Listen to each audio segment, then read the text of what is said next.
Hey family, welcome back to my another video. তো আজকে ছিল মিষ্টির বার্থডে, সেখানেই যাওয়ার জন্য আমি বেরিয়ে পড়েছিলাম। আর বেরিয়েই প্রথমে আমি ওর জন্য নেই অনেকগুলো ফুচকা, দেন চলে আসি একটা গিফটের দোকানে এখান থেকে কিছু একটা গিফট নেওয়ার জন্য। আর আমার তো এই ছোট্ট সফট টয়টা ভীষণ পছন্দ হয়ে যায়, তাই এইটাই নিয়ে নিই। আর তো ওদের বাড়ির কাছাকাছি আসার সঙ্গে সঙ্গে শুরু হয়ে গেল ঝড়। চারিদিকে কি অন্ধকার আর কি জোরে জোরে হাওয়া দিচ্ছিল। আর যেতে না যেতেই আমাদের কাউতালিও শুরু হয়ে গেল।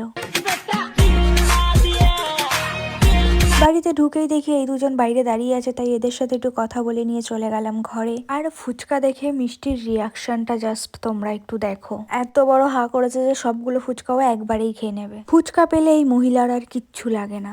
আর গিয়ে তো এত সব সুন্দরীর মাঝে নিজেকে কেমন ফকিন্নি ফকিন্নি ফিল হচ্ছিল।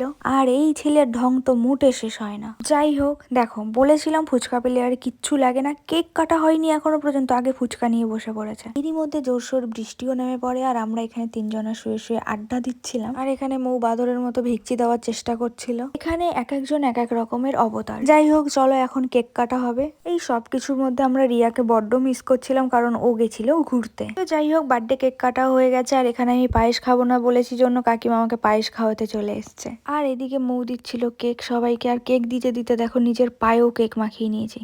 কি আর বলি।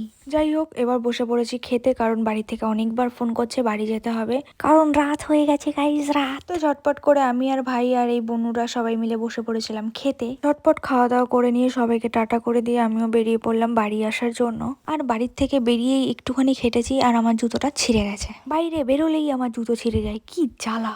আজকের মতো এইটুকুই, হ্যাঁ, টাটা।